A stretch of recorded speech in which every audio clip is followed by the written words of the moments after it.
Apalagi kalau ada orang asing ya, orang luar masuk ke rumah kita, kemudian dia tahu banget tentang rumah tangga kita, ujungnya menjadi nggak baik kan.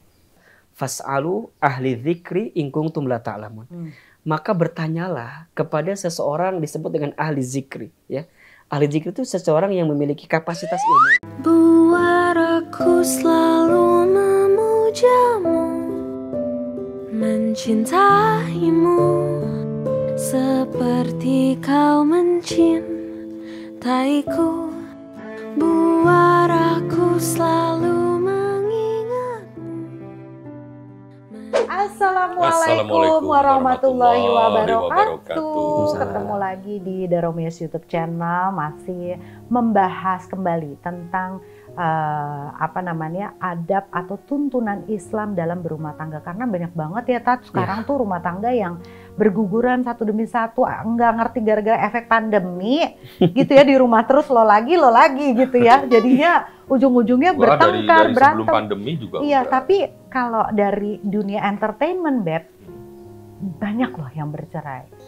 Banyak Beb. Selama pandemi. Enggak tahu, aku setiap buka berita tuh, aduh ini cerai, aduh masya Allah, aduh sayang banget. Oh ternyata dia di sosial media damai, harmonis, tapi ya aku cerai gitu. Banyak banget kejutan-kejutan gitu. Jadi mudah-mudahan konten The Romeos ini bisa membekali kita untuk bisa bertahan. Karena yang paling susah mempertahankan rumah tangga ya. Zaman ngejar-ngejar, zaman pacaran sih getol ya Tat ya. Begitu mempertahankan udah 5 tahun, 10 tahun, 17 tahun, udah. Nah itu tetap harus dikokohin. Nah salah satunya pertanyaan episode kali ini mengenai ini Tat. Mungkin ada dari beberapa anggota keluarga kita yang memang bisa dibilang perlu dibantu dari segi kehidupannya. Terus akhirnya kita berinisiatif untuk udah deh tinggal aja sama kita, misalnya ipar, kemudian atau keluarga jauh lah pokoknya. Tapi kan biar gimana pun kita udah berkeluarga nih. Iya.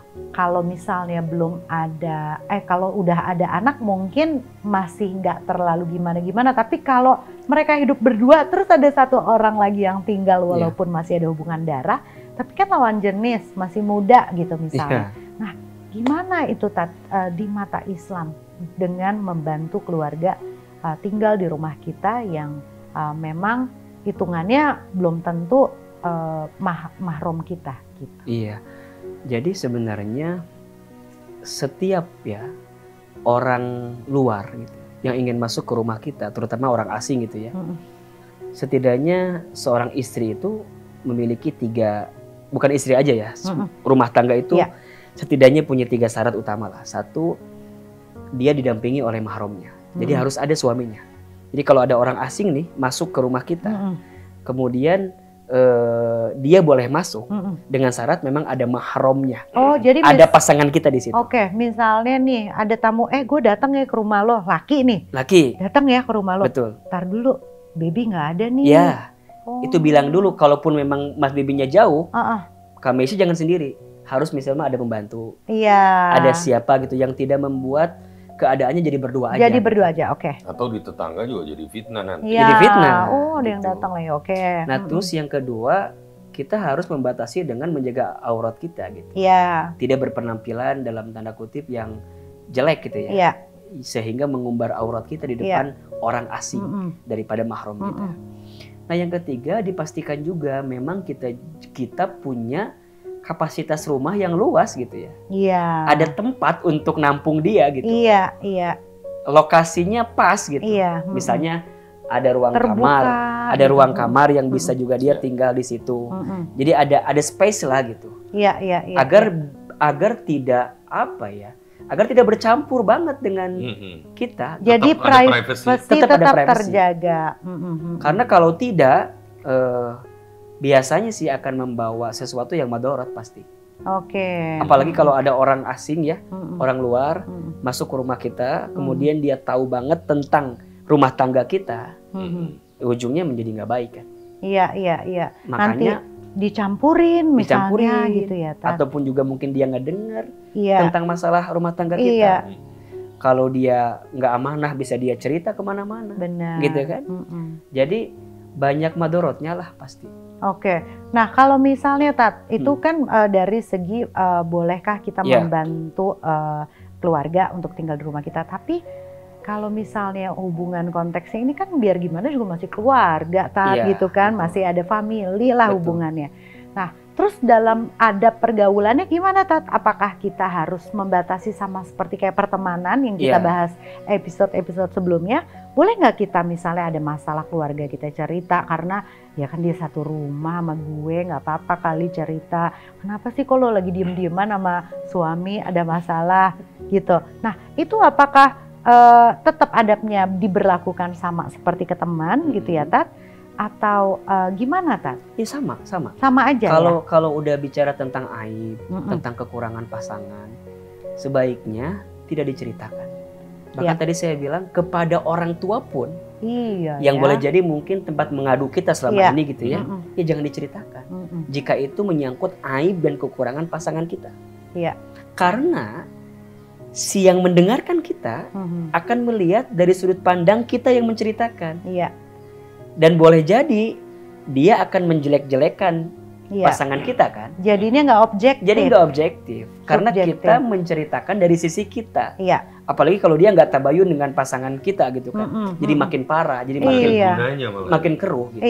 Nah tapi Tat ada yang bilang kan gini, apabila dalam rumah tangga ada masalah, si istri bermasalah dengan suami, curhatlah dengan mertuamu.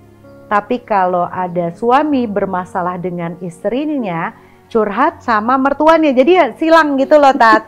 Karena kalau misalnya aku cerita sama ibu aku sendiri, pasti ibu aku akan berpihak nih ke aku. Tapi kalau aku cerita sama mertua, katanya itu akan jauh lebih baik karena mertua itu akan lebih bisa dibilangin anaknya dong. Ya juga sih ya. Sebenarnya pernah loh aku dapat nasihat begitu si baby tuh nggak begitu, terus mama ngomong gitu. Iya ya. Iya ya Tat ya. Jadi sebenarnya kan gini, kalau menurut dalam Al-Quran ya, jika ada sesuatu yang tidak kamu ketahui, perintahnya adalah fas'alu ahli dzikri in kuntum la ta'lamun. Maka bertanyalah kepada seseorang disebut dengan ahli zikri ya. Ahli zikri itu seseorang yang memiliki kapasitas ilmu. Ya kan, kapasitas untuk bisa memecahkan masalah. Misalnya expert amanah, misalnya ya let's say ustadz misalnya. Let's say psikolog misalnya. Let's say orang-orang pernikahan. Yes, atau boleh jadi adalah orang-orang yang kita tuakan. Atau orang yang dihormati oleh pasangan kita. Gitu. Iya. Jika kamu tidak mengetahuinya kan begitu, maka sampaikanlah kepada mereka yang memiliki kapasitas. Kadang yang sering menjadi masalah adalah kita tidak menemukan orang yang tepat untuk membicarakan apa yang menjadi masalah kita. Jadi gimana dong Ustadz? Kalau kita belum menemukan orang yang tepat, lebih baik kita memendam terlebih dahulu sambil kita menemukan atau mencari orang yang tepat itu. Gitu. Kan gini ya, sehebat-hebatnya lisan kita, itu biasanya akan tumpul kalau menasehati kepada orang terdekat kita. Oh gitu ya Tat? Biasanya. Contoh nih, Kak Meisha ngerti banget lah ilmu. Nasihatin Mas Baby nggak akan semudah itu. Walaupun Kak Meisha ngerti. Karena apa? Karena Mas Baby tahu banget tentang Kak Meisha. Oh iya, tapi sama kayak anak nih, anak mau ngasih nasihat ke ibu, ke ayah, itu nggak akan semudah yang dibicarakan. Karena bagaimanapun kamu anak daripada orang tuamu. Adik ke kakak nggak akan semudah untuk menasehati kakaknya. Karena bagaimanapun kamu adik saya. Gitu. Jadi nasihatnya adalah temukan lisan orang lain yang jauh lebih dihormati oleh orang yang ingin kita nasihatin agar lebih tajam nasihatnya. Tadi misalnya mungkin nasihat Kak Meisha ketika dia ingin curhat, temukan orang yang menurut Kak Meisha dihormati sekali oleh Mas Baby. Agar saat dia menangkap pesan Kak Meisha, dia bisa sampaikan kepada Mas Baby.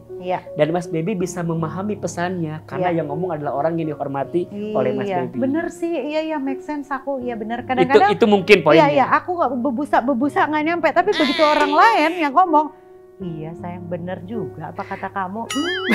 Kalau gue yang ngoceh nggak didengerin gitu ya Tat, benar. Makanya tetap harus hati-hati gitu ya.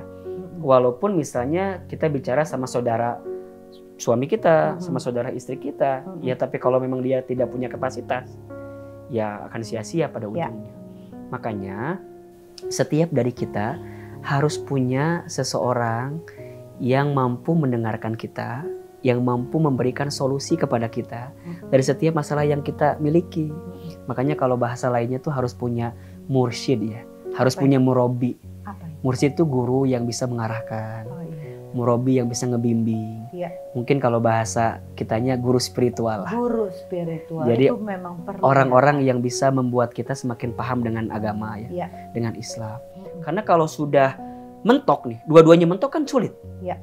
Ini nggak mau cerita, ini nggak mau cerita, dipendam dua-duanya juga sulit.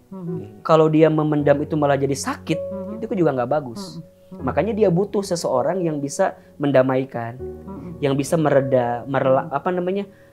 melerai di antara keduanya. Bukan ketika dicurhatin malah jadi bumbu-bumbu yang ngomporin jadi masalahnya banyak gitu. Kan tidak sedikit yang begitu teh. Benar. Kalau kita cerita, iya kamu benar, baby salah tuh. Oh itu udah. Tapi kan kalau mau mengikuti aturan agama gitu ya, mestinya kan kalau kita ngikutin rootnya gitu ya, sebenarnya kan nggak perlu ada orang ketiga juga, gitu. Selesaiin berdua kalau nggak bisa maksudnya. Iya. So, jadi kalau sebetulnya kenapa nggak bisa? Kalau kita ngikut root agama gitu ya, kan laki-laki gitu ya, istri, suami gitu ya. Nah kalau istri itu kan ada kepatuhan di sini yang harus dijalani dari suami gitu loh. Nah selama suaminya bisa memberikan masukan gitu ya, ya istri ini kan juga harus percaya. Betul. Makanya jadi nah itu pasti banyak tuh yang kejadian kayak gitu. Pasti. Makanya kalau saya selalu bilang gitu ya, kalau ada masalah di rumah tangga, jangan saling menyalahkan. Tapi salinglah mengakui bahwa itu adalah kesalahan kita masing-masing. Itu betul. Itu poinnya kan. Karena kebanyakan di antara kita, kalau ada masalah itu saling menyalahkan. Ini gara-gara kamu.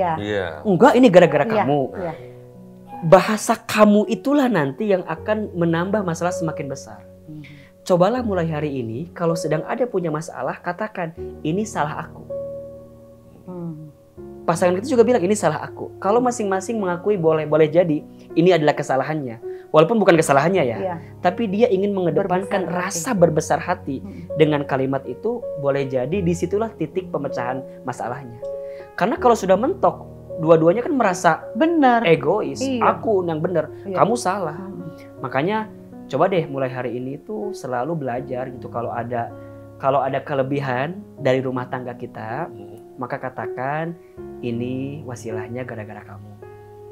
Tapi kalau ada kekurangan, kalau ada masalah, ini gara-gara aku. Makanya ada prinsip begini, sebaik-baiknya diri kita, lebih baik pasangan kita. Seburuk-buruknya pasangan kita, lebih buruk diri kita. Masya Allah, itu tingkat tinggi tuh ilmunya. Itu sudah tingkat tinggi. Kalau udah begitu kita nggak usah nemuin tadi tuh orang buat curhat, guru itu nggak usah. Orang ketiga udah nggak perlu lagi ya. Cuman kan susah Mas Devi untuk menemukan titik rumah tangga yang si ideal itu. Iya. Kita ngerti sih, tapi kudu diingetin terus kan.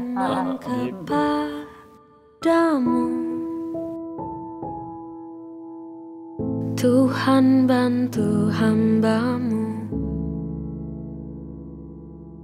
agar aku bisa menjadi manusia yang berserah kepadamu. Buat aku selalu memuja-Mu, mencintaimu seperti kau mencintaiku.